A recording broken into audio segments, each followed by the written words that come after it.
Baiklah anak-anak semuanya, mengawali pembelajaran kita kali ini ya, marilah kita bersama-sama menghaturkan panganjali umat.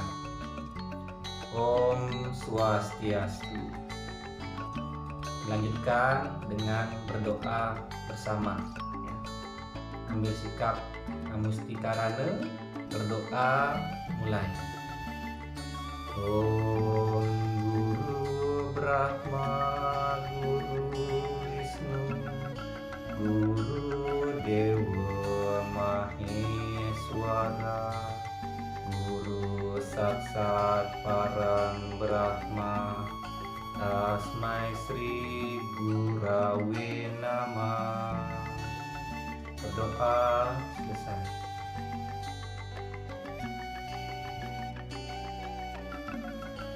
Baik, apa kabar semuanya? Senang rasanya dapat menjumpai kalian ya. Semoga atas perkenan Ide Sang Yang Widi Wasa, kita semua selalu dalam keadaan yang sehat dan tiada kurang suatu apapun.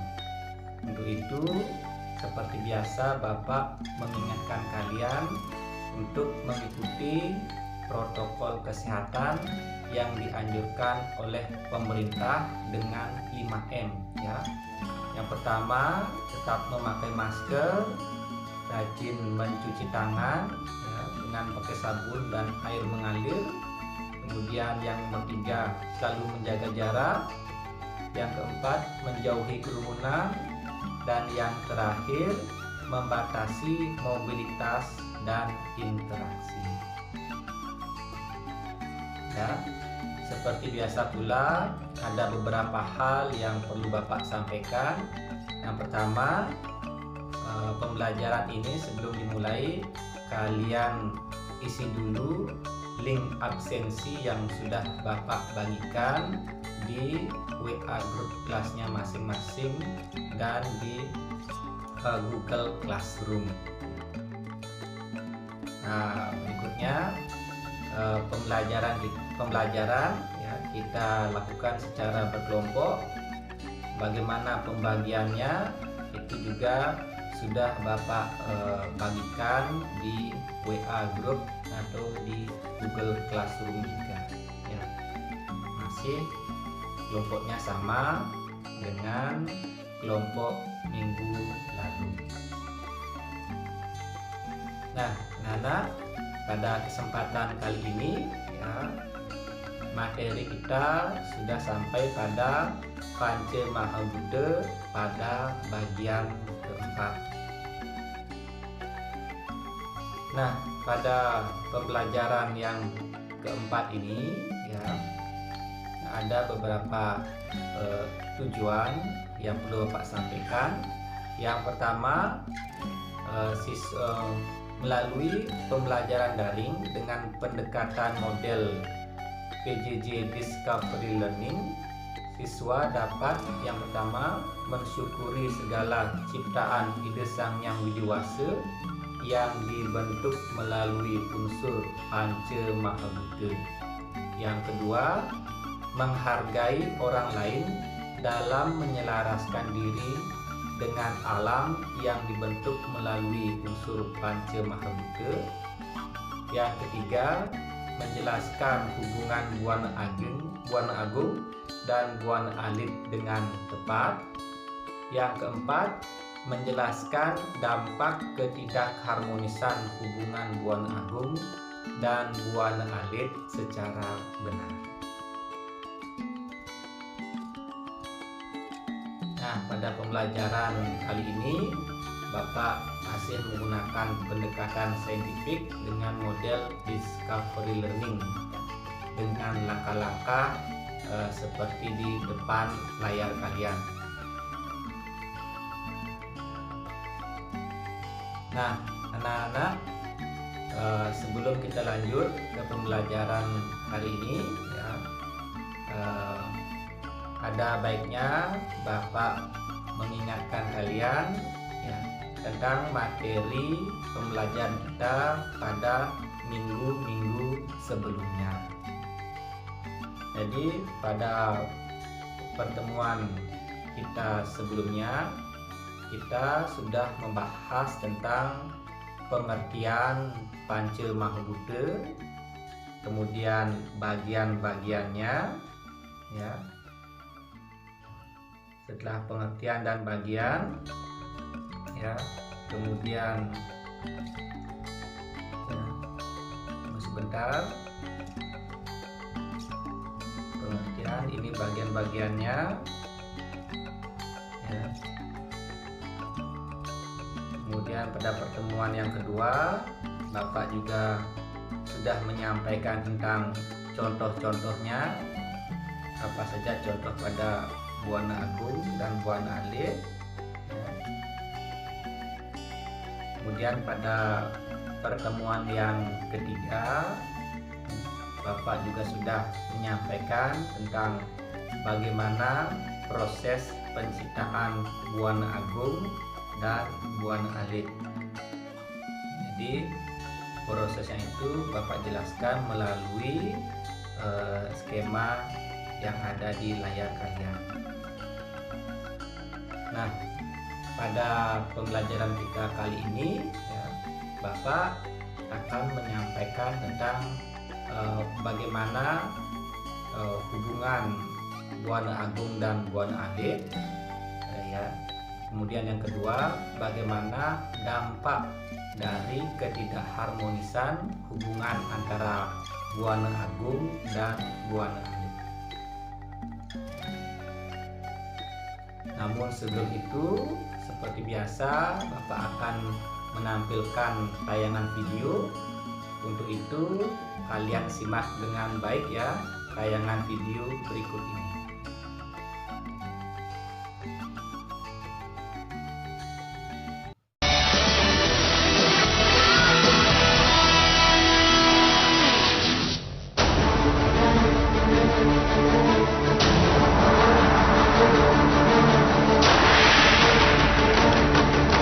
Datangnya bencana alam memang tidak ada yang pernah tahu kapan datangnya, secara tiba-tiba datang dan langsung meluluh lantakan sebuah kota maupun negara.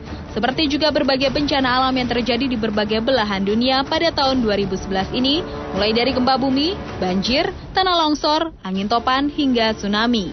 Berikut ini On The Spot telah merangkumnya dalam 7 bencana alam terbesar di dunia tahun 2011.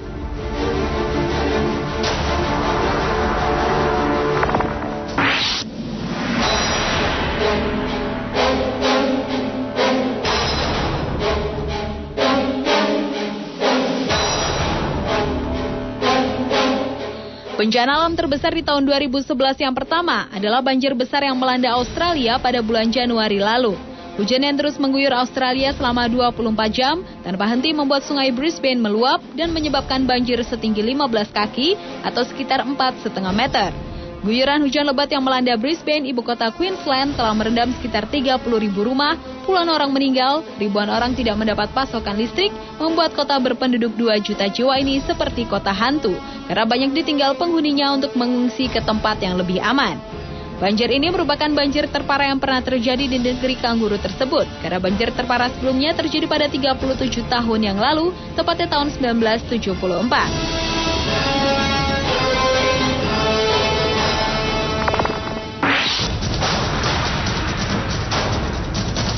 Bencana selanjutnya terjadi di negara Selandia Baru, tertimpa bencana gempa bumi yang cukup dahsyat.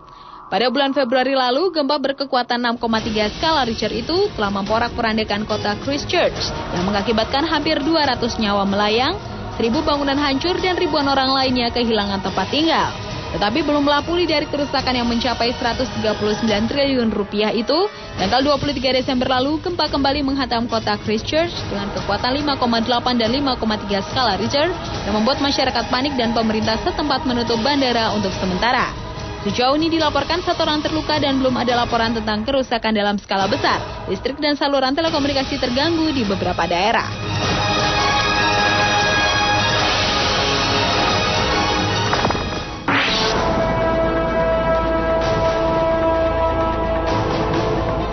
Bencana alam selanjutnya adalah gelombang panas. Pada bulan Juli lalu, beberapa negara bagian di Amerika terserang gelombang panas yang mengakibatkan belasan orang meninggal dunia. Menurut National Oceanic and Atmosphere atau NOAA, gelombang panas ini merupakan sebuah kombinasi antara suhu yang panas dan kelembapan yang tinggi yang menciptakan temperatur berbahaya. Di negara bagian Oklahoma, sebagian jalanannya mengalami keretakan akibat suhu yang terlalu tinggi dan jumlah warga yang dirawat setiap harinya terus meningkat. Di beberapa kota di Amerika seperti Illinois, cuaca mencapai 43 derajat Celcius, bahkan di Knoxville suhunya mencapai 54 derajat Celcius. Selain di Amerika, di Zimbabwe sebanyak 77 gajah tewas di Taman Nasional dan Suaka Marga Satwa Zimbabwe hanya dalam tempo 3 bulan. Gelombang panas yang terjadi sejak bulan September menyebabkan suhu udara di Taman Nasional terbesar di Zimbabwe ini mencapai 40 derajat Celcius.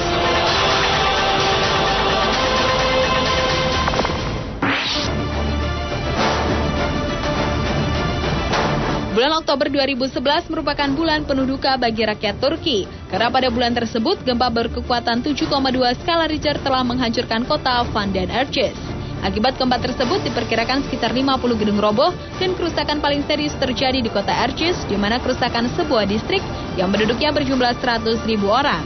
Di saat gempa terjadi, terlihat kepanikan para penduduk yang mencoba menggali hanya dengan menggunakan sekop dan alat gali lainnya untuk menolong orang-orang yang terperangkap dalam reruntuhan gedung bertingkat dan telah merusak 2.000 bangunan dan menewaskan sedikitnya 6.000 jiwa.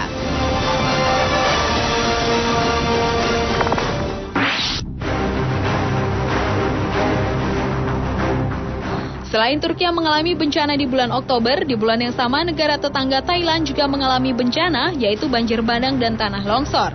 Bencana alam ini diakibatkan oleh badai hujan deras yang menghantam sekitar 14 provinsi selama lebih dari 3 bulan. Tercatat 78 orang tewas dan banjir bandang dan tanah longsor di kawasan utara dan tengah Thailand. Sementara hampir 30 tempat usaha mengalami kerusakan serius akibat banjir. Banjir bandang dan tanah longsor di Thailand ini merupakan bencana terburuk sepanjang 50 tahun yang mengakibatkan 10.000 orang harus dievakuasi.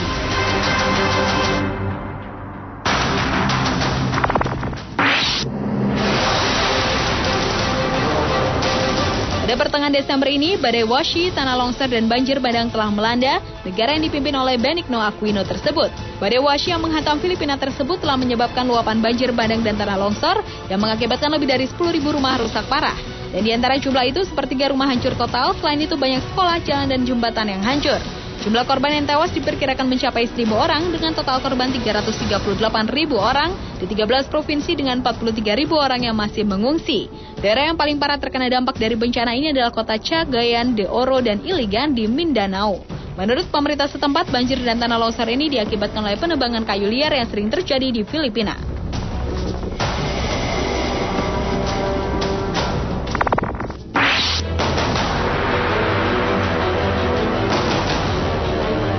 Dan bencana alam terbesar di sepanjang tahun 2011 ini adalah tsunami dan gempa bumi di Jepang. Pada bulan Maret tahun 2011 ini, dunia dikejutkan dengan itu tsunami dan gempa bumi. Gempa berkekuatan 8,9 skala Richter dan tsunami setinggi 10 meter telah meluluhlantakkan negara matahari terbit tersebut. Gempa yang terjadi di Jepang tersebut menjadi salah satu dari 5 gempa terbesar di dunia. Bahkan gelombang tsunami yang membawa 10 juta ton air mampu melewati tembok penahan tsunami setinggi 10 meter sudah dibangun sejak tahun 1923. Akibatnya ratusan kendaraan terseret arus, begitu juga dengan pemukiman warga, diperkirakan 10.000 jiwa melayang akibat bencana ini. Bencana dahsyat ini juga mengganggu kerja reaktor nuklir di kawasan Fukushima Daiichi dengan total kerugian mencapai 31 miliar dolar Amerika. Kebakaran besar juga terjadi yang melanda sebuah kilang minyak di Ichihara, di mana 4 juta rumah padam dan gumpalan asap terjadi di 10 lokasi yang berbeda. Akibat bencana besar ini, Jepang telah mengalami kerugian sekitar 2.610 triliun rupiah.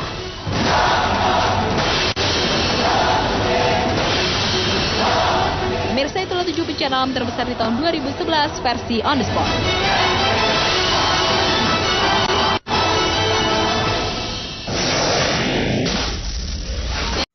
Nah, anak-anak, itu tadi adalah tayangan ya, dari beberapa musibah yang juga disebabkan oleh ulah manusia. Jadi kalian bisa mengetahui dampaknya apabila kita tidak bijak terhadap lingkungan atau alam kita sendiri. Ya, kita lanjutkan ke materi ya. Dampak ketidakharmonisan hubungan manusia dengan alam. Nah, anak-anak semuanya, kita menyadari bahwa manusia adalah bagian dari lingkungan. Lantas, dengan lingkungan yang seperti ini, ya, yang ada pada layar kalian, ya, bisakah kita hidup nyaman dengan kondisi lingkungan seperti ini? Nah, ya. Jadi pada layar kalian, Bapak menampilkan sungai, ya, yang dipenuhi dengan sampah, ya. Kemudian jalan raya, ya, jalan yang sering dilewati juga dipenuhi dengan sampah. Nah, seperti yang kita ketahui juga, bagi sebagian besar dari kita yang tinggal di desa, sungai adalah tempat yang menyenangkan, ya, di mana kita bisa bermain di sana, mencuci pakaian, juga untuk mandi dan aktivitas kegiatan lainnya. Tetapi ya, dengan kondisi seperti ini, apakah kegiatan tadi bisa kita lakukan? Kemudian jalan raya juga, ya, jalan yang biasanya kita sering lewati dengan nyaman, bila sudah seperti di depan layar kalian dipenuhi dengan sampah, apakah kita bisa nyaman melihat kondisi seperti ini? Sebelum kalian jawab, kalian ikuti dulu pemaparan materi dari Bapak. Nah, berikutnya, ya, udara yang biasanya kita hirup dengan bebas di alam pedesaan, ya. Kemudian pada layar kalian, Bapak menampilkan bagaimana udara yang kita hirup, ya, dipenuhi dengan polusi, baik polusi udara yang ditimbulkan dari pabrik, ya, pabrik-pabrik pengolahan, maupun dari asap kendaraan, termasuk juga adanya kebakaran hutan.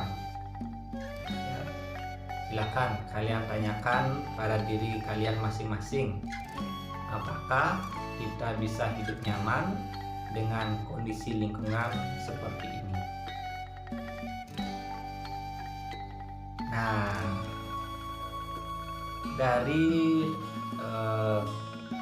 video dan gambar yang Bapak tampilkan tadi, ya, lantas apa masalahnya buat kita? Ya.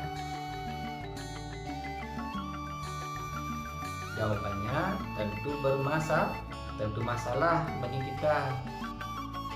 Nah, sebelum lanjut, kalian berkomentar, ya. Setiap menjelang hari raya Nyepi, ya, sehari sebelumnya kita merayakan dengan menggarap ogoh-ogoh, ya, tepat pada hari Pangerubukan, sehari sebelum hari raya Nyepi. Nah, pada saat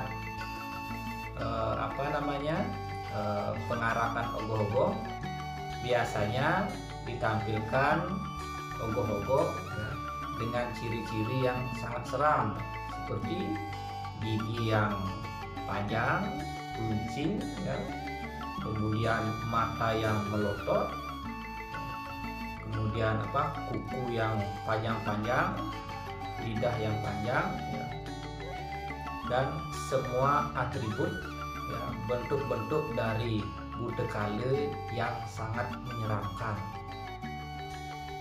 Yang menjadi pertanyaan, apakah bentuk dari Panca Maha Buddha itukah sesungguhnya? Nah, itukah bentuk dari Panca Maha Buddha yang sesungguhnya, dengan wajah yang sangat menyeramkan, dengan mata yang melotot, gigi yang bertaring, runcing, ya? Apakah itu bentuk dari Panca Maha Buddha yang sesungguhnya? Tentu saja tidak, anak ya. Bukan itu saja dari bentuk panca maha buta atau buta kala. Nah, bentuk dari buta kala yang sesungguhnya ya adalah seperti yang Bapak tampilkan dalam layar depan kalian ya, di depan layar kalian. Jadi wujud dari buta kala yang sesungguhnya itu adalah seperti ini ya. Air kalau dia terus dicemari ya, lama-lama air juga bisa marah. Marah air itu dapat kita lihat dalam bentuk wujud banjir, dalam bentuk tsunami. Bayangkan kalau air dapat marah, berapa banyak korban nyawa, berapa banyak korban materi yang bisa ditimbulkan ya. Jadi ini adalah gambaran jika salah satu dari unsur panca maha buta ya, yang kode atau marahnya. Nah, kemudian angin ya. Bentuk buta kala yang berikutnya ya, bila memutih ya, dia dapat berupa angin topan ya. Angin topan disertai dengan halilintar. Juga bisa kalian bayangkan bila angin menunjukkan kemarahannya akibat ulah manusia yang selalu mencemari udara. Next. Nah, unsur panca maha buta yang berikutnya adalah pertiwi atau tanah.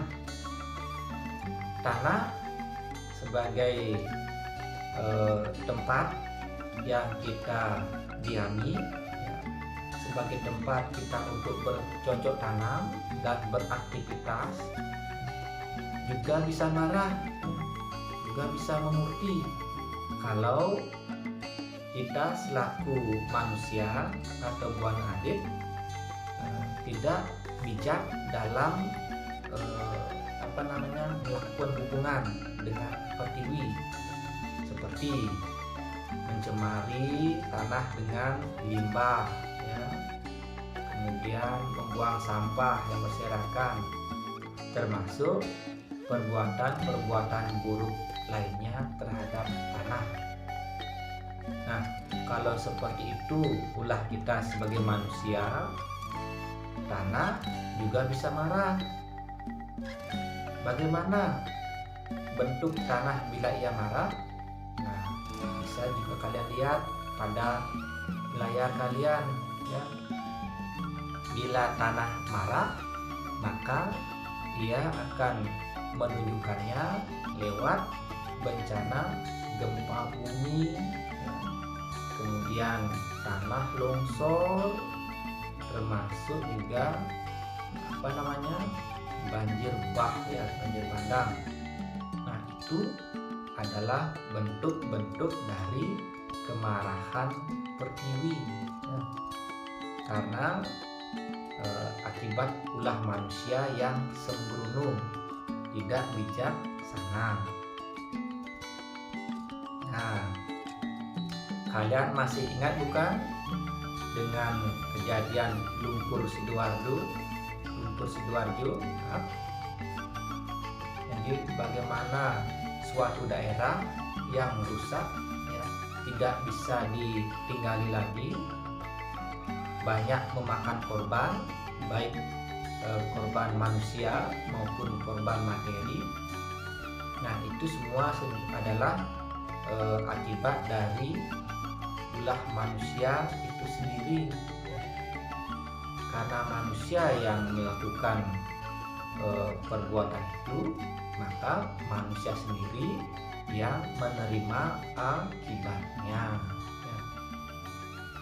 Jadi lumpur Sidoarjo sampai saat ini ya, menurut informasi yang Bapak dengar, belum ada penanganan yang bisa dilakukan secara pasti untuk menghentikannya.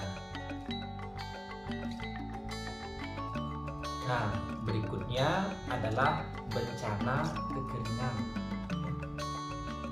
Jadi semua akibat ulah manusia yang tidak bijak dalam mengelola lingkungan itu tidak saja berdampak bagi lingkungan, tetapi berdampak juga pada kehidupan manusia. Bisa kalian lihat pada layar kalian, bila lingkungan sudah rusak seperti itu, tanam-tanaman tidak bisa hidup. Lantas, apa yang bisa kita tanam dan apa yang bisa kita makan? Tentu tidak ada. Ya. Berikutnya, nah demikian pula api. Kalau kita tidak bijak dalam menggunakan api juga bisa marah. Bagaimana api menunjukkan kemarahannya? Bisa kalian lihat pada layar kalian, ya. Bisa terjadi kebakaran hutan, ya. Juga termasuk kebakaran rumah, ya. Jadi kalau semuanya sudah terbakar, maka yang rugi adalah diri kita sendiri. Ya. Kebakaran itu adalah salah satu bentuk dari kemarahan api, ya, karena ulah kita sendiri yang tidak bijak dalam menggunakan api.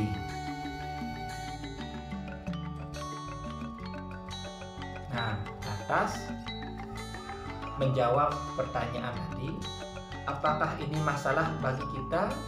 Tentu masalah. Di mana letak masalahnya? Yang paling kelihatan adalah dampaknya pada kesehatan kita. Ya, tentu secara langsung akan berdampak pada kesehatan kita, baik kesehatan mental, jiwa maupun kesehatan fisik. Kesehatan mental, ya, hidup kita tidak merasa nyaman karena lingkungan kita sudah rusak, ya. Aroma alam, ya, yang berbau busuk, kemudian pandangan kita juga terganggu melihat sampah yang berserakan, ya, dan keadaan-keadaan yang tidak nyaman lainnya. Nah, ini berdampak pada kesehatan. Bila udara dipenuhi dengan dengan udara yang kotor, maka akan berdampak pada paru-paru kita. Paru-paru kita terkena dampak dari polusi udara. Tidak saja paru-paru, ya. Contoh yang lain adalah ketika sampah menumpuk, ya, banyak ada kaleng-kaleng atau botol-botol. Ketika musim hujan, botol-botol itu dipenuhi dengan air, kemudian dipenuhi dengan jentik-jentik. Jentik-jentik ini kemudian berkembang menjadi nyamuk, kemudian menggigit manusia. Ya, itu juga dapat berdampak bagi kesehatan manusia, ya. Sehingga jadilah penyakit demam berdarah, ya, kemudian kaki gajah termasuk, ya, dan penyakit-penyakit lainnya.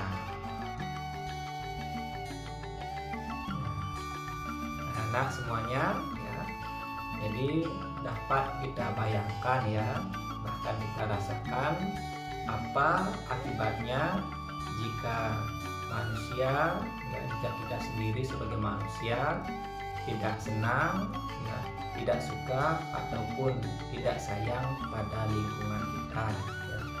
Tentu banyak bencana-bencana yang akan menunggu, ya.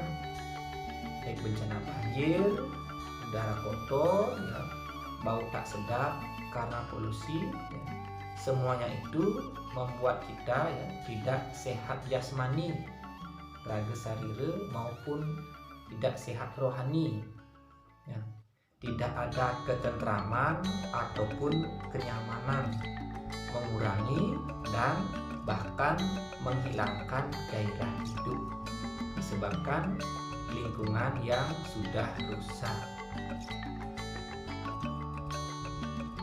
Nah, dari pemaparan yang Bapak sampaikan tadi, maka jelas sekali ya bagaimana hubungan Buana Agung dan Buana Alik. Jadi hubungan Buana Agung dan Buana Alik itu sangatlah erat, dan tidak dapat dipisah-pisahkan antara satu dengan yang lainnya. Sebabnya adalah karena manusia di dalam memenuhi kebutuhan hidupnya itu semuanya mengambil dari alam.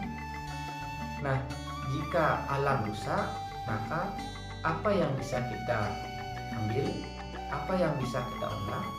Tentu tidak ada. Malah kerusakan yang terjadi pada alam itu akan berpengaruh negatif, ya, berpengaruh buruk terhadap manusia. Ya. Oleh sebab itu ya, sudah menjadi kewajiban bagi kita semua untuk selalu menjaga lingkungan ya, agar tetap lestari, ya, baik lingkungan darat, laut, dan udara. Ya. Nah, di sini Bapak menampilkan sebuah diagram, ya, menampilkan sebuah gambar bagaimana manusia, hewan, ya, maupun tumbuh-tumbuhan yang dihidupi dibentuk dari unsur panca mahabuddha. Ya. Bagaimana penjelasannya? Nah, makhluk hidup dan alam semesta itu dibentuk oleh unsur panca mahabuddha. Kemudian dengan unsur panca mahabuddha itu pula semua makhluk dihidupi. Contoh, rumput ya, itu supaya bisa hidup dia butuh air atau apa, juga butuh sinar ya, hijau, membutuhkan ruang atau akase, membutuhkan oksigen atau bayu, dan membutuhkan tanah atau pertiwi. Sehingga pada rumput ya, bila kita menganalisanya dengan cermat ya, pada rumput kita akan menemukan ada kadar air ya, berwarna, kemudian bisa tumbuh, bisa berkembang biak dan mengeluarkan oksigen, bahkan bisa terbakar ya. Nah, semuanya tidak hanya manusia saja makhluk yang hidup di dunia ini, ada pula hewan maupun tumbuh-tumbuhan yang juga membutuhkan makanan untuk tetap hidup. Sebagaimana halnya dengan manusia, ya, bahwa makhluk hidup lainnya seperti hewan maupun tumbuh-tumbuhan juga memiliki nama, juga membutuhkan perhatian. Oleh karena itu, kita sebagai manusia yang bijak ya, sudah sepatutnya lah ya, untuk menyayangi mereka, merawat dan menjaga agar hubungan ini tetap harmonis dan saling membantu.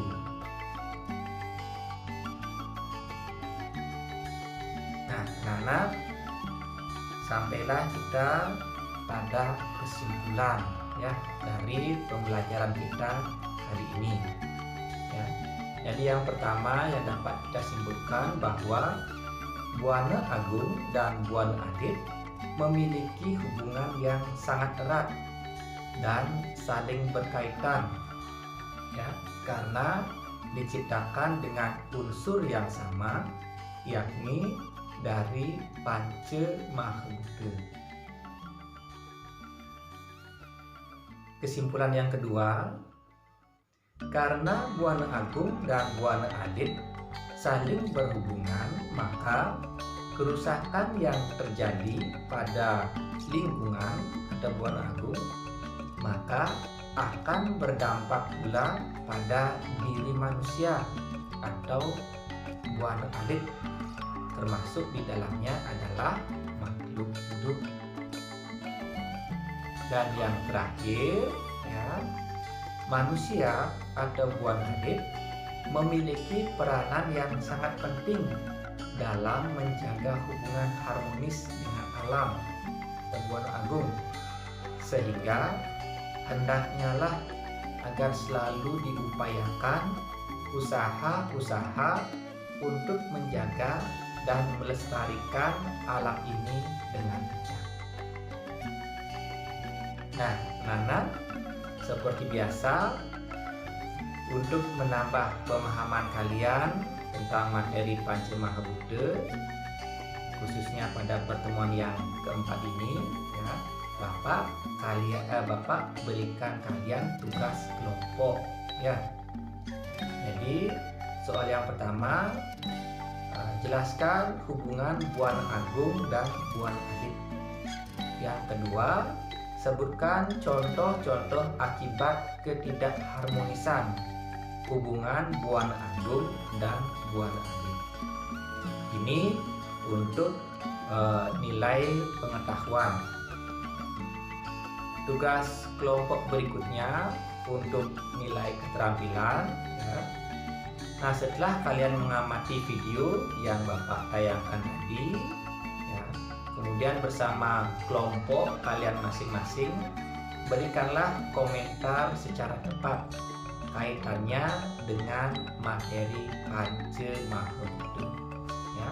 Satu kelompok buat satu.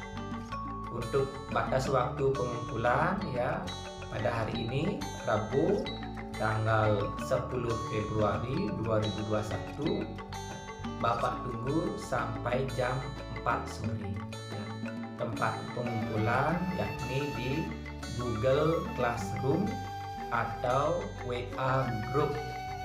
Sekali lagi Bapak tekankan, untuk tempat pengumpulannya adalah di Google Classroom atau di WA Group kelasnya masing-masing.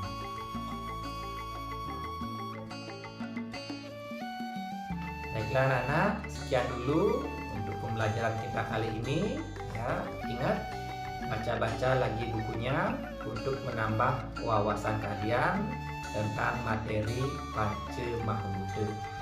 Tetap semangat untuk belajar, ya. Nah, akhir kata, ya, pembelajaran kali ini kita tutup dengan mengaturkan doa Saraswati Stava, ya. Berdoa mulai. Om Saraswati Namastubhyam Warade Kamarukini Siddharambang Karasyami Sidir Bawantu Mesadem. Om Saraswati Patayuyu Namaswati. Dilanjutkan dengan Parama Santi. Om Santi Santi Santi Om. Semoga damai di hati, damai di dunia, dan damai selalu.